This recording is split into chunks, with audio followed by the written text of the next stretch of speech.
is a world of difference between truth and facts. Facts can obscure the truth. Maya Angelou. Welcome to the Guyana Dialogue. I'm your host, Shamiza Ali.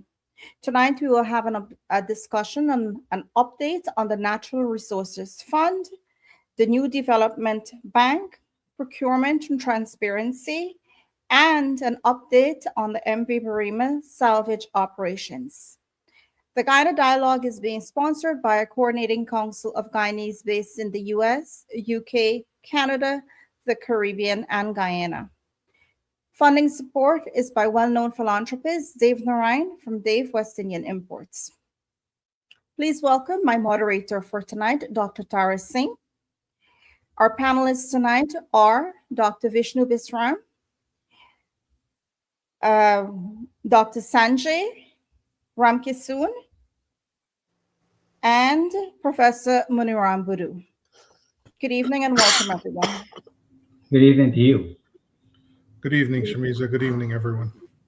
Good evening. All Dr. right. Tara, please go ahead. All right. Good evening and welcome to Shamiza. We missed her a few. She was down the weather, so hope you're feeling better. Today we're going to continue our panel discussion because there are a few areas we want to touch, as Shamiza just indicated. But before we proceed, I want to ask Dr. Vishnu to give us an overview of the recent IMF report on the performance of the Ghana economy, some broad outlines. Yeah, I'm sorry to say that I read the report, but I know it only spoke of positive things about the country's recent growth rate, which I think they said is some 28%. So overall, it is a very, very positive report.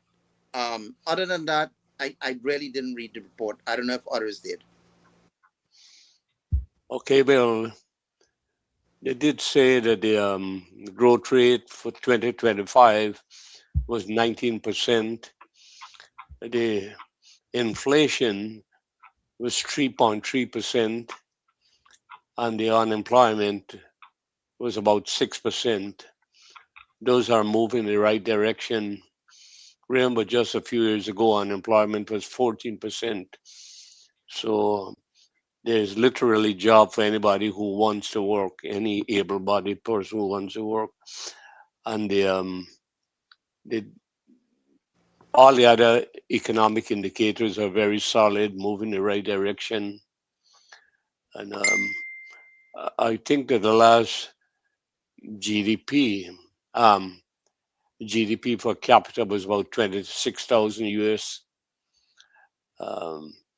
But not many people will work or get that amount. But the GDP is another indicator of solid growth.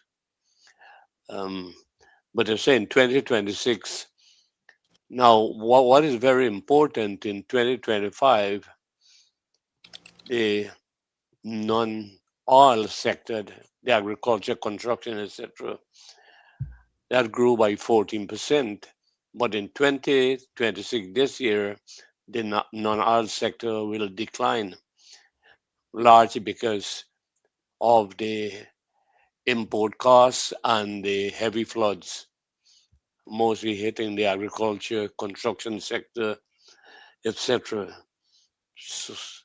So the outlook is not so bright compared to 2025. Anyhow, let's move on to, if there are other questions, we can deal with that later on. But I want to, a subject that has been very topical recently, there's transparency and accountability. I think that's very important. And we'll ask Professor Budu to do a 4 or 5 minutes presentation on that, and then we can follow up with questions. Then we move on to the other panelists. Professor Budu. I understand, and I think you shared this with me, that the Attorney General, Anil Nandalal, is working on strengthening decades-old legal framework to address systemic procurement failures, stalled infrastructure works, and financial loopholes. Mm-hmm. This is commendable for the government to do this. And I hope that the laws will be in simple language that a high school student should understand. If legal jargon is required, then a commentary should be prepared explaining these laws in simple terms. I also expect that there should be a national education and training for contractors and others. My understanding is that some training in procurement and contract management for engineers and public officers are ongoing. I have some issues. Creating laws is useful if there is enforcement without prejudice and political interference. In addition, the judiciary must be fair in applying the laws. So I trust that the mechanism for enforcement and fair judgment will be developed and publicly available. I haven't seen any statement regarding to those. Now, I wrote a couple of articles in a local newspaper and discussed critical issues with Guyana's procurement and contracts on several Guyana Dialogue shows. Fixing the loopholes in the legal framework is important, but it is not only, or perhaps it's not the only flaws with government procurement and contracts. The legal framework is really about punishment. What is needed is prevention. The Auditor General report, for example, which I have reviewed, indicate a litany of issues that include, for example, weak contract supervision, project management, inadequate verification, recurrent overpayments, there's collusion and fraud. Now, I could add more, such as awarding of contracts to unqualified bidders, Mhm. codes and standards, and professional ethics, unqualified technical personnel, and insufficient number of qualified and experienced technical personnel. I believe that there's an opportunity presented now to the government to conduct a comprehensive overhaul of Guyana's public sector procurement and contracts. To do so, the government has to acknowledge that there are weaknesses that are being exploited and will make comprehensive changes to strengthen this process through the laws, of course, the contract supervision, project monitoring, accountability, transparency of the funds, and punishment. But prevention, transparency, and value for money is important. The AG announcement of work with the legal framework constitute the government acknowledgement of problems with procurement and contract. The next step, in my view, is to determine the range of problems. Here, the public must participate. And what I would like to do is engage our viewers on this. I think if the viewers can, in the comment section of this program, indicate what they think are the problems with the procurement and contracts in Guyana and how they think they could fix it. And I think, Samija, sometime towards the end of the program, you can probably relate that list to see what they think are the problems there. Right. So once you determine the range of problems, you have to now determine what are the objectives. Now, I believe more not on objectives, but on outcomes. So you would define the outcome and then create the institution and process so you achieve those outcomes. And I think one of the outcomes should be years of experience in civil engineering, state of the art, and best in class practice. It is actually a technical outline of the playing field. We must also have players and the rules governing the play. The AG is working on these rules, but the government should conduct a study and build institutions and the governance for a comprehensive overhaul. We also have to view the issues through the political lens and societal lens. I am not qualified to do so except in a general sense. Politicians make policies and they have to answer to their voters and or constituencies and their donors. Donors expect payback for their donation. This is universal. This is not only a Guyanese issue. The Guyanese society developed a state of mind over several years, or several decades for that matter, on how government conduct public projects. They see every public project as a source of corruption, whether real or perceived. Corruption is endemic in the Guyanese society. You need government services, you have to bribe someone to do his or her job, or you may want him or her to shorten the process for you. So you have to pay. So most people participate in corrupt practice, but the government is a target.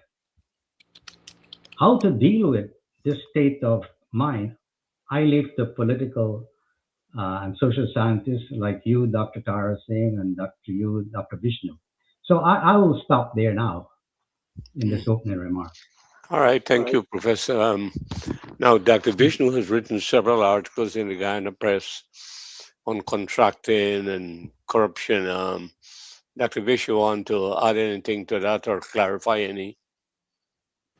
Well, I know the government, after it got reelected last year, had committed to establishing an anti-corruption agency.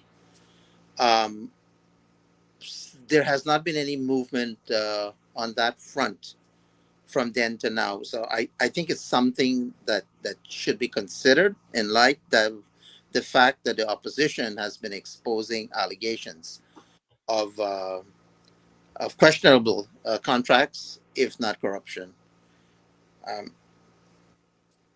Yeah, go ahead. Dr. Sanjay, you have any comments to make? Sure. I'm not an expert in this field, but I think the system failure creates opportunity for bribing and corruption. For example, a few years ago, I was in Guyana, and a minibus came to the airport to pick up me and my family. The flight got delayed for a few hours, and so the minibus driver had a pass that he could only be out of this district for 4 hours. And he was stuck at the airport for many hours. And on his way back to Vredenhoop, we got pulled over by the police. And his time was up to midnight. And this was 1 or 2 in the morning. So he was over the pass limit. And because of this, he had to pay some bribe to release himself and all of us in the bus and take us home. So it's a total system failure. If there was a digitalized system where this man would have entered in the computer system that the persons he's waiting for in flight, American airline, whatever the flight number is, and it's delayed, and he could pay a few dollars and extend his stay out of the route or the zone, it will prevent corruption. So the system is in place that creates this problem. This is at a simple level. This is not at a contracting level. But if you want to magnify that now to a contracting level, where people are given contracts to build buildings and public buildings and roads, you want to ask yourself, are these digitalized? One. And who's the person on the opposite side receiving the applications, and how are they verifying the folks who are going to be who are bidding for the contracts, and who is responsible to see the contract to fruition at a 25% completion of the contract, 50% completion. Who's there evaluating it? Which ministry is involved, and who is actually doing the checks and balances? I agree with digitalization, and I agree that there should be a report. Hey, there is 25% completion, and is it up to standard? Is it satisfactory? I think there's the beautiful thing that we're experiencing now is that because of the current funding situation in Guyana, we have a great opportunity to start with the very basics and build up.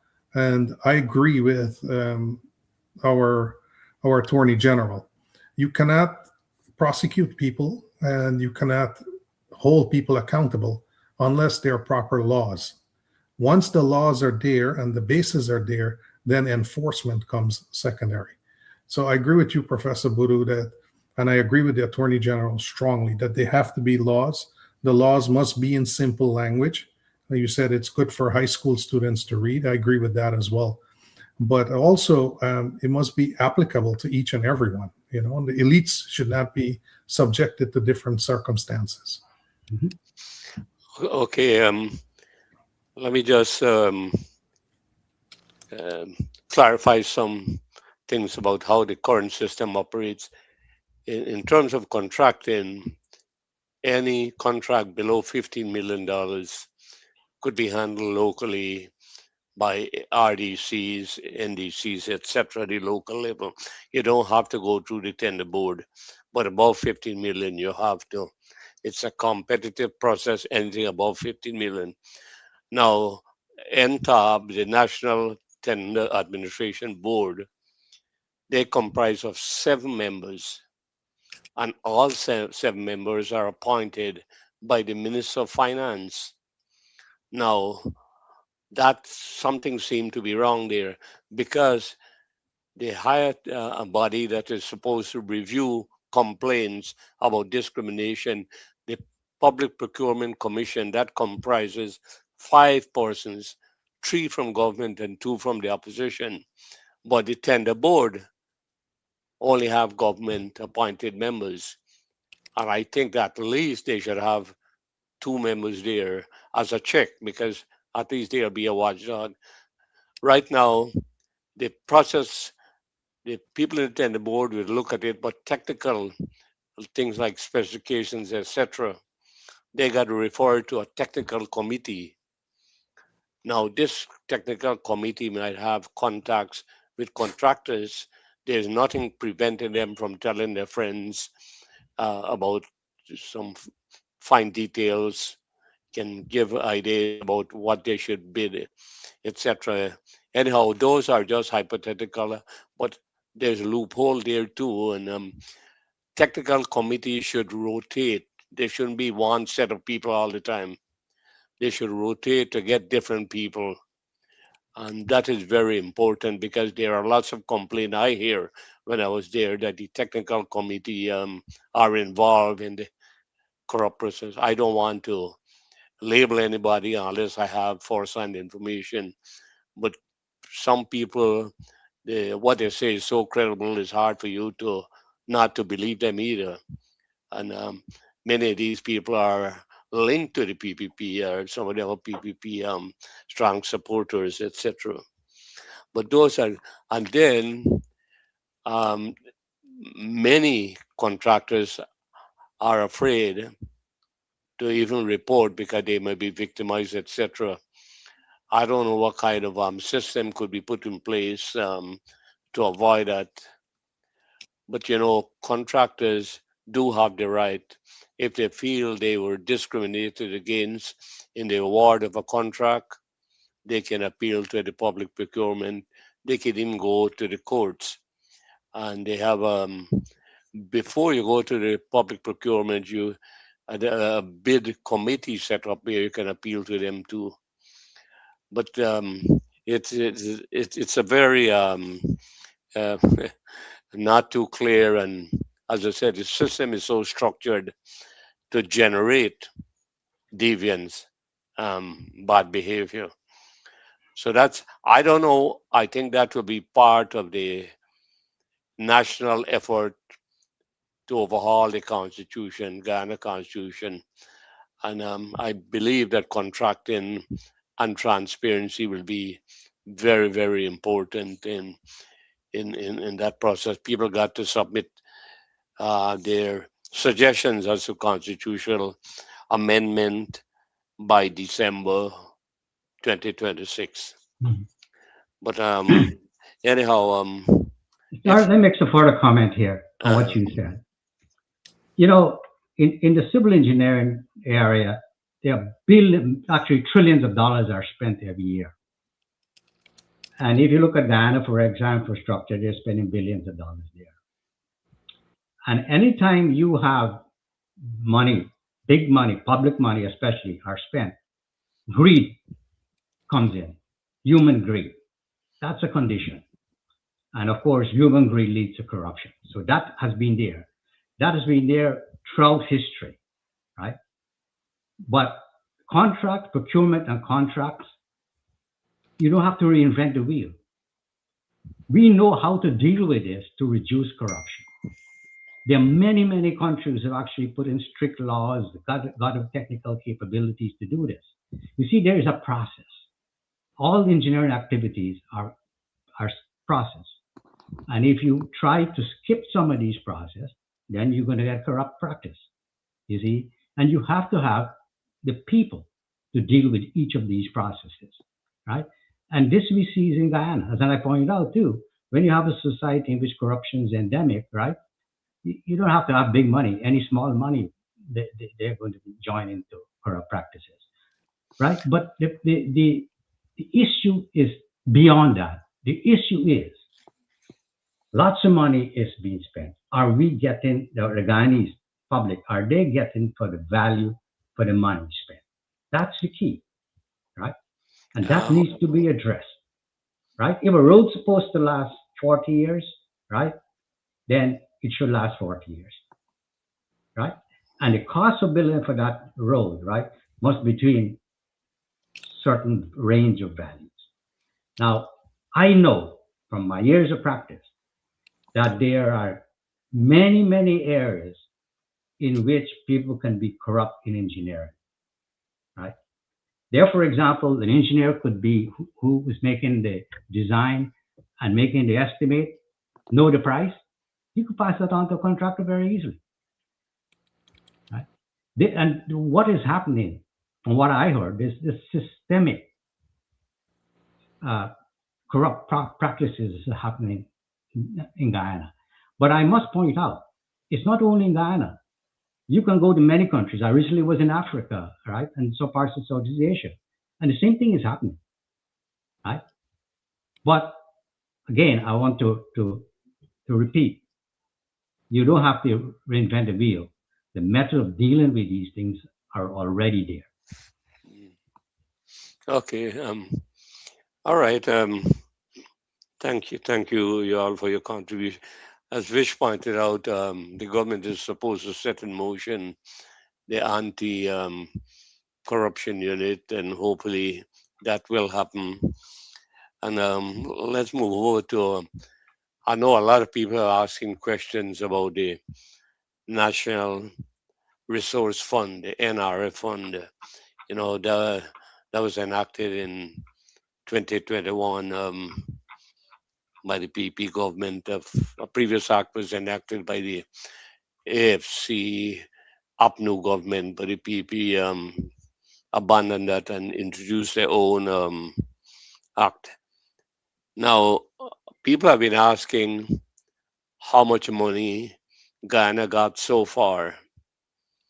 Well, as of June of this year, the total revenue that Ghana got was about $9.7 billion. $9.7 billion. That's their share of the net profits. The budget of that amount, like this year, the government will take about the Ghana budget is 7.7 trillion this year. Of that amount, about 34% will be funded from the NRF. They have a formula which they use. They can't withdraw more than a certain amount. The formula determines what amount they can withdraw from the NRF. Now, so far in the years, the government has withdrawn about $7.7 billion from the fund as of June to help support the budget. Mhm. Now, Dr. Taro, can you clarify if that's US dollars or Guyana dollars? US. US, I'm US speaking of dollars. US. Okay. Good. Thank you. Yeah, all the figures I'm quoting are US. Now, the people must understand if you're going to use now 34% of the budget is funded by oil money. The rest of the budget got to be funded from income tax, customs and excise, fees you got to pay, um, grants, carbon credits, GREE funds, loans, etc. So a lot of money still got to come. The bulk of the budget is funded by non-oil money. Now people are worried that the oil money will be exhausted. Well, so far as of June again, the balance in the oil NRF is, I think, 4.1 billion dollars, and the government is supposed to withdraw about $3 billion through the year, but they will have a projected balance of over $4 to $5 billion by year end.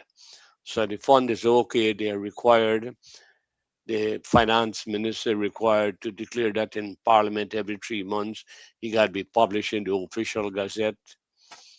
So transparency is very obvious there. Um, they can, if the minister of finance fail to make this declaration, he can be sent to jail for at least a year. Um, so that's a basic the given outlook of the NRF fund. So I don't know, Bish, you have anything to Yeah, comment? everything you said about the NRF is correct. Only a certain percentage, I myself have forgotten how much it is, can be withdrawn from the fund, and it is used only for specific designated services and programs. Dr. Sanjay, anything on the fund? I think you covered it. I just wanted to know about the guardrails that's in place to make sure that those funds are appropriately Well, allocated. as Vish just hinted, it's a specific purpose, development priorities, number one. The fund is basically there are three categories. One for budget support, two for emergency, three for intergenerational equity. That is to save for future generation. So there are three major components. The one for budget support is targeted for development projects, and it can include something like cash grants, um, but all the development projects could be covered. I don't know whether the 34% can cover all, but at least it can go towards what we call budget support. Professor Boudou?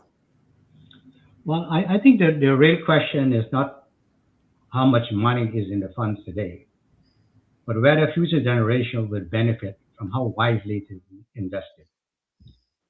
The government is building lots of needed infrastructure and investing in various non-oil sectors such as agriculture, healthcare, education, and so on. Accountability and transparency, as you outlined, are important. The government is mandated to make timely public disclosures on incoming funds and funds utilized for development. Mhm. So I think you see that the fund is being used in the way it was intended. And in a general sense, people doesn't experience transparency through report alone. They experience it through things like better schools, hospitals, jobs, and infrastructure. But this takes time. So Well, well, people that, might be having some problems, but this takes time to happen, yeah, right? yeah. And then they will see the benefits from all the expenditure the Well, government is doing. well, that is happening on a large scale in Guyana. You have 6 regional hospitals plus several Mm, other national mm, hospitals being built. mm, You have over 40 secondary mm, schools have been built in the last 5 years, another 30 plus primary schools, plus kindergarten, and all the modern, they're digitizing medical records, etc. Massive Mm, development in mm. all areas. Anyhow, let's move on to the other. Ask Bish to make Dr. comment on. Farah, can we take a Oh, break now oh yeah, before yeah, we yeah. move on? Go Yeah, ahead. let's Go. take a break and we'll be right back. Yeah, go ahead.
Okay, we are back. Vish, Yeah, if you can give us a brief outline of the new development bank that has been established by the government. right. So the government last week or the week before passed they create this development bank, and really it's a bank that that is slated to give out small loans for small investors of a maximum of $3 million. Now, the interesting thing about this loan and this bank is that you don't really need any collateral. Now, I'm all in favor of loans to small investors. The problem is if there is no collateral, what guarantees are there that the money will be repaid? One recalls the GRE and the agri banks under Burnham that failed, and the government lost significant amounts of money. So it's a bank that's welcomed, and it is supposed to start very, very soon. But I have concerns and questions about how the money will be dispersed or distributed and how the government expects to recover the money. Um, well, it looked like the Minister of Public Service is taking lead in this. He did say that any poor person who wanted 3 million without collateral, interest free, will have to work with them to submit a viable proposal, a feasibility study, like, and they will guide them through this process, will run them through the process, guide them all along, monitor, evaluate, tell them where they're going wrong. So it's a hands-on approach where the bank will play in the deployment of these projects.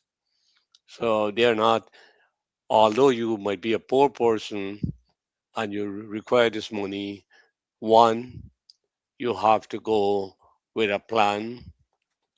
They got to see whether it's feasible or not. And based on that, then they'll give a go ahead. They will mentor you. They will guide you through the process. If you're going wrong, they will.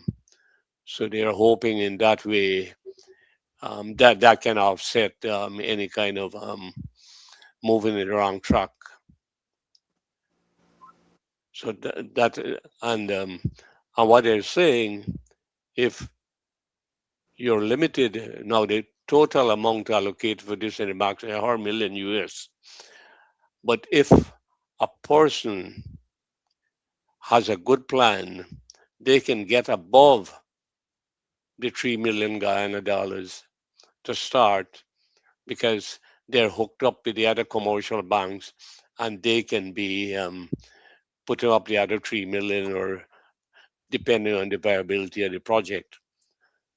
So they are working on these linkages. You see, they want to give, there are a lot of people who got good ideas about entrepreneurship, but they don't have the resources. They're poor. And so they want to give them an opportunity, force them in their life to explore this. Hmm. All right, Dr. Sanjay, your comment. I think it's a great initiative, and I commend the government for proposing something like this, giving every Guyanese an equal opportunity. I think it's a great initiative, and I think it will lead to very, very prosperous Guyanese. As long I know Guyanese as a whole, we're very hardworking, and we know how to earn, and we know how to save, and we know how to invest. And I think this is great, giving anyone an opportunity at 0% interest rate. That's something I've never heard of before. Mm, yeah. All I right, think thank it's a you. great proposal. Professor Buru, your comments on that? Yeah, I agree with the sentiments expressed. I think this is very good news uh, for Guyanese. What comments I will make is I really don't know whether this is a bridge loan that people are going to get for small to medium company, or it's a startup loan to companies that want to actually diversify the economy from oil. Also, what is the process? Is a business plan required? Is there government help to Well, write a business plan? they have a feasibility study where they will look at the various projects. Mhm, They have right now they have small projects. Loans are being given to people who are better placed mhm, throughout the country, but now they want to extend it to these people who were left out. mhm, Those are the very, very poor people who don't have access to any resources, any meaningful. mhm, So they just want to get them into the loop, but they don't have collateral. That's why they won't get mhm, money from the established commercial banks. That's why mhm, the government had to set up this bank, mhm, especially for that purpose. The government should never be in the business of commercial business, but mhm, because of this, mhm. that's the only way they can get these people into the system. Yeah, but you have also, apart from giving the loan, to be successful, you have to monitor these loans and provide help to these Yeah, people who are startup. well, I did You say know, that they will guide them through the whole yeah, process, monitor them. It's a, that's let me just ask Shamiza, you have any thoughts on that, Shamiza? Dr. Tara, I think it's a great initiative, but more information is definitely needed. Definitely, we need some more to it, because I feel like if there's no requirements, and anybody can basically get this, and so I feel there is probably more to it than we know right now, but definitely we need some clarifications on that. But anything that allows the poor and needy to enhance themselves and to grow, I'm all for it, but I also feel that there should be a system in place. There should be a party in place that is monitoring these people, because too much of nothing is not good, and too much of everything is still not good. So we definitely will have some monitoring. I feel have monitoring in place, and keep checking in on them to make sure they have a plan in place, and we're all being covered and taken care of. Yeah, yeah. Well, all that is happening. They have to get a viable plan, a feasibility study. They'll be guided by Mhm. the people at the bank, and if you don't have a viable project, they won't proceed with it. So you have some responsibility there too, and obligations as well. All right, but we all hope that this become a success and people use the money intended, and the projects all succeed and people can move on to higher levels of living. Hmm. Um, Now let's go. Now there is still talk about, if you look at the news in Guyana, the threat of the disease. That's why the government is putting a lot of emphasis on agriculture. So we need to talk a little about agriculture expansion and diversification. We know the government has embarked. We used to import a lot of soya bean, corn, etc. Now, between another couple of months, we'll be self-sufficient in that soya bean and corn. They are now experimenting with wheat in the European region because if Brazil can grow and is almost similar temperature there, the the indication is that probably they're trying out. We haven't got that results yet, but we know onions have been grown successfully in Region 9. So now the agriculture, the government has introduced shade houses, which is very, very popular and can be very profitable. Even in Georgetown, Tiger Bay, which is a rundown area, where they try to upgrade that area, they're building shade houses where poor people can go and do a little kitchen garden and sell. And these things are working very well. Excuse me. And and they can produce a lot of stuff under good climatic conditions, etc. These shade houses are proving to be a real hit in Guyana. And a lot of young people, that is what is attracting young people. Do not go to agriculture, but the shade houses idea is attracting many of them. So, all right, let me hear your comments. Let me start off with Professor Budu. I know Right? agriculture is not an area, but you Yeah. come from a heavy agriculture area. Yes, I used to From work in the rice field too. Right. right, right. So I think agriculture in Guyana is a success story, and that story is not being told. And I think people need to be more aware of all the successes that is happening in agriculture. You just outlined that. I would guarantee you not many Guyanese know about these stories about agriculture. Hmm. I think it's essential that the government pay attention to making sure that people know what we are doing. Guyana, I understand Guyana is the only country that feeds itself. That itself is a huge story. Mhm. Yeah. Dr. Vishnu? Um, I know when I was growing up, all of us had kitchen gardens, and as I travel around now, I'm seeing less and less kitchen gardens. I think more and more people are putting concretes in their backyards and so on. Very few people are into kitchen gardens and in horticulture and in livestock rearing in their backyard. Government should encourage this. I know they have made efforts at providing various kinds of subsidies to household as well as to farmers. But for whatever reason, food prices for agricultural products keep rising. Agricultural products in Guyana are more expensive in Guyana than in the United States. Why? I just can't explain it. But I could buy Bora cheaper in New York than in Guyana. Mhm. Yeah, well, um, I don't know, but in New York, I know most people I know they have a little kitchen garden. Even if they got concrete, they will get pots and put plants inside, like tomatoes, Right now, octoroy, etc. growing Bora and tomatoes and Kerala in pots and very bountiful harvests. Right. So do it in New York. I think that people got to take on some responsibility. They can't depend on government to do everything for them. And one of my biggest fear is this all money is causing people to become dependent more and more on grants, and that might hurt their ability to honest labor and honest work. So they got to be very careful with that. As the oil export from Ghana said, let people work for their money. Mm. Now, I understand that there is inflation, but prices are very high in Guyana.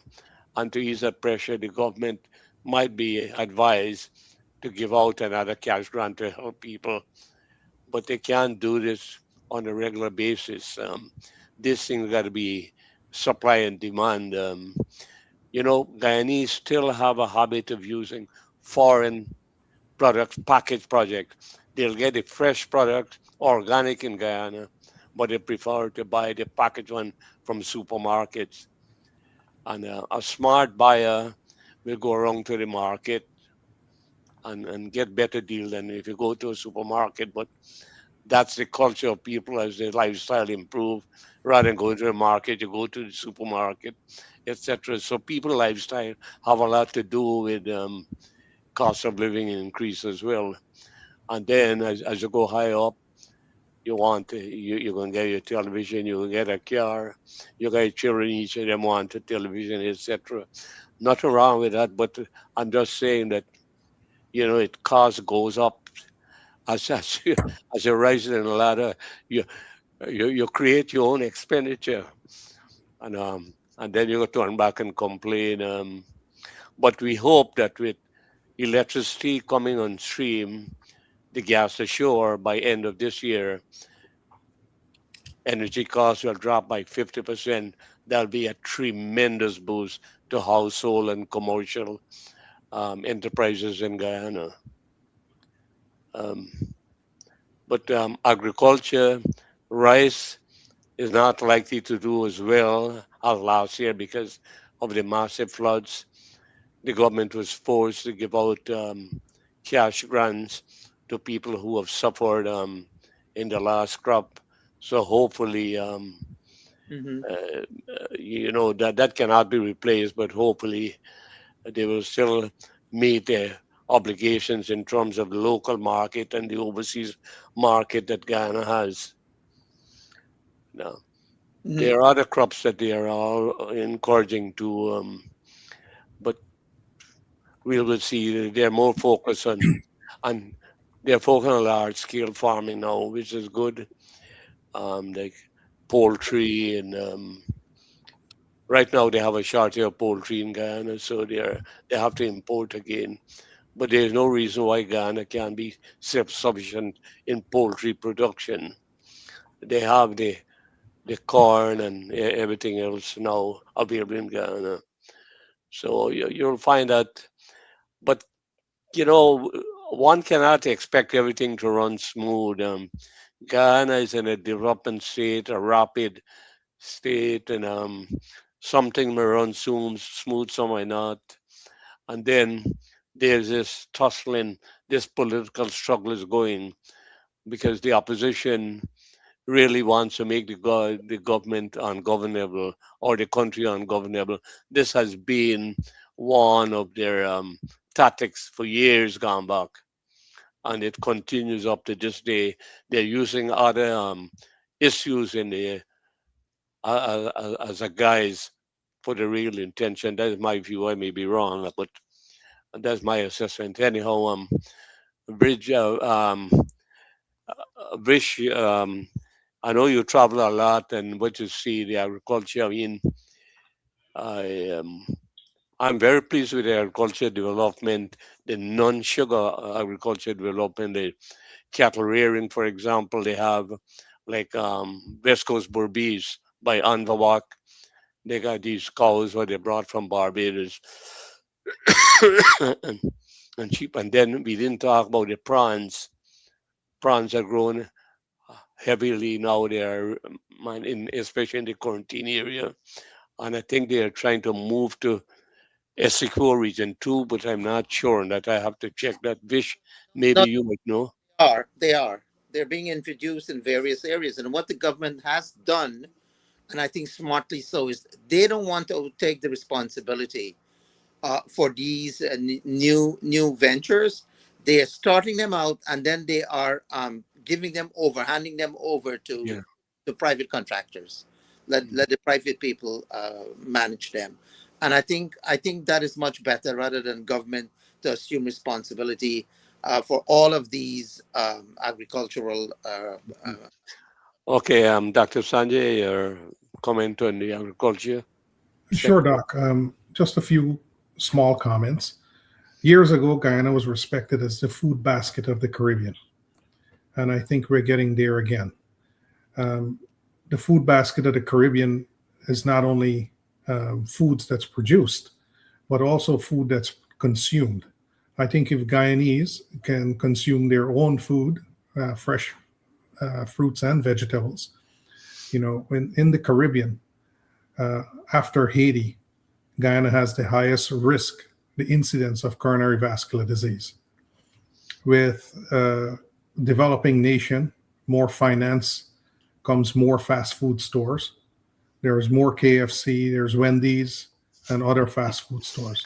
Yeah. And that comes with an increased risk at the end when it comes to coronary disease, hypertension, diabetes, high cholesterol. So I think a better way of looking at it is not only the food basket of the Caribbean, but the food basket that eats the healthiest in the Caribbean is the way we should be promoting healthy eating. That's one point regarding food being produced and consumed. Vish, I think you mentioned something about prawns and the government starting out projects and then sort of handing it over. I agree with those projects, especially if those projects are involving more fruits and vegetables, because healthy eating is the way to go forward in the country. You could have all the money, you could have the resources and the nice highways, but if you don't have good health, you're going to have a failing population and a failing country. Right. And so the key here is teaching children from school age the importance of good ethics, the importance of completion of things, because the kids who are in high school now, in a decade from now, are going to be the ones running this country. And if we can teach them good ethics now, then the whole issue of contracting and sabotaging the contracts are going to be less. If we can teach them good eating habits now, the issues of diabetes and hypertension, dyslipidemia are going to decrease in a decade from now. And I think this is the way forward, is to across the population, you want to educate, but we should focus on the future, which means we should be focusing more on kids coming out of high school. And the $3 million grant that's sort of given without any collaterals, I think it should be available to everyone, but the kids coming out of high school in particular, especially in the field of technology, starting small, developing apps that can be used around the country. These are good ideas that can be bought out by bigger companies later. So it depends on where you're going to put your resource. If you look at the population of India and the way they're situated, I think 50% of the population is less than the age of 35. So their investment is being done in a way that will benefit them in another decade. And so we should look at these things, how other developed countries are spending their resources and exactly how, we only have 1 million people. So it should be it's a less of a burden and a task to really streamline in the future. Mm-hmm. Excellent. All right. Professor Buru, thank you.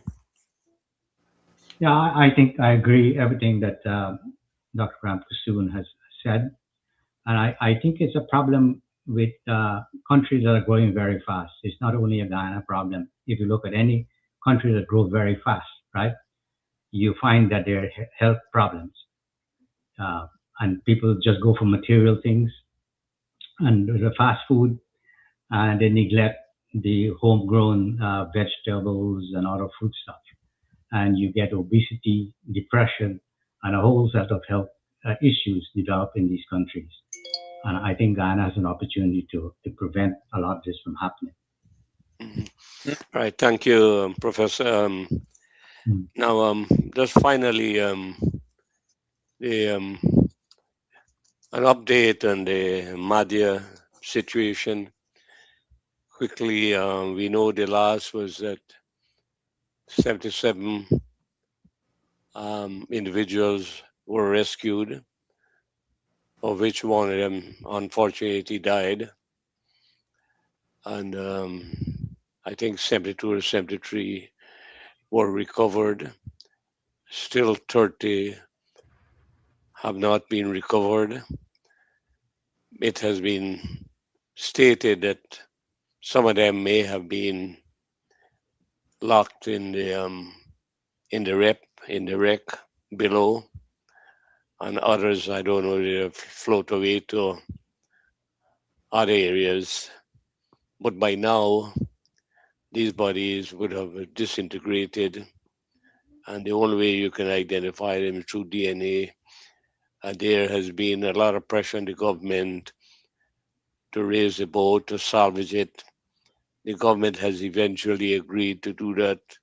They have issued expressions of interest, but people are saying why they could have gone to sole source, but I don't know the real reason why they did sole source. One can just speculate, but let me ask Shamiz, what you think about this. Um, Um, Dr. Tara, I feel this should have been done weeks ago. The request was there for them to get the boat up about a few days after it happened. And that is something that should have been taken a little bit more seriously and should have been done. Like you said, most of those bodies will be only recognized through DNA. Many loved ones are out there just wondering or to see the last of their loved ones, and that is no longer possible. mm, Not to speak about the the financials to that will it will cost the country now to get all those DNA tests done, but that's beyond the point. I truly feel like this should have been done earlier to the time when the boat went down. More things should have been in place at that time to do, and it was not done. We have many people who are still very angry about the whole situation, and it's not, people are not going to forget this. And I think, as a Guyanese, it is very sad to watch what happened and a lot of things. I think the government definitely need uh, better consultation from whoever their PR people are or whoever they're getting consultation from. They need to look at it because a lot of things went wrong for them. And in the meantime, we have the opposition who was showing things that people, our Guyanese people, was finding to be very accurate and was looking at things differently. So somehow something's not working, and we have to work on those things. We can't change the what has happened, but we have to learn, we have to move on, we have to be accountable for our actions, and people who were responsible have to be held accountable. Unless that happens, we're not going to have peace in our country. well, what I can say at this stage, whatever out there in the news, we don't know what's going through the thinking of the government, and of course, the commission of inquiry will bring out all these things. But the delay in lifting the ship got to do with the French people said that it's very difficult. They are the experts known internationally that it will be difficult to bring up the ship. A guy named Bernard wrote an article a couple of days about this. It was also quoted by Freddie Kissoon. And but I don't know the technical reasons, but whether they can get, even with this expression of interest, whether they can get a company to do that. But I was told that um, it's very difficult the way how the ship was loaded with all these things and positioned, etc. Anyhow, I don't want to speculate. I don't know enough. Um, I'm waiting on the commission of inquiry or any further statement that the government has to make. I know that the government know that it's very sensitive areas. People are probably locked in there, and I I wouldn't say that they are thinking about this seriously, how they can deal with it. See, Ghana don't have any experience in this type of rescue operation. The first time it ever happened, so they had to scramble here, there, and everywhere. And people say that two GDF helicopters were not available; they were broken. But we don't know if the two would have been there. That would have made a difference in the rescue, because at any one time you had three aircrafts was around. You had about 16, 18 boats scouring the area. I mean, the government is trying, and especially when you don't have a special team who are experts in this type of thing, and you got to put one together. It's not easy. It's very difficult, and when lives are concerned, it makes it more complicated. Um, Dr. Sanjay, what's your thoughts? Um, the MV Barima, it's truly a national disaster, and not only Guyana felt it, but the whole diaspora has also felt that disaster. And yes, you're correct. When lives are involved, it becomes very emotional. And it is the first time Guyana is facing such a situation. But we would expect our leaders to act accountably.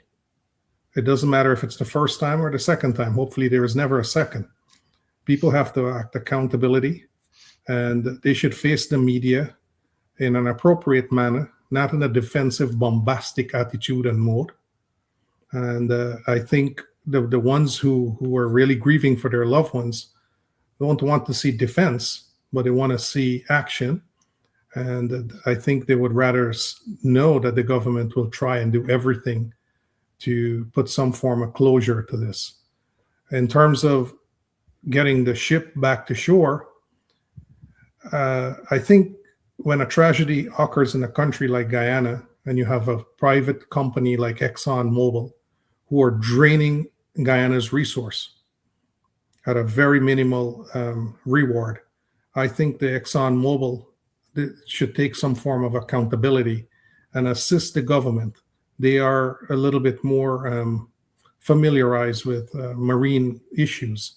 And I think that they should have been key players in assisting the government.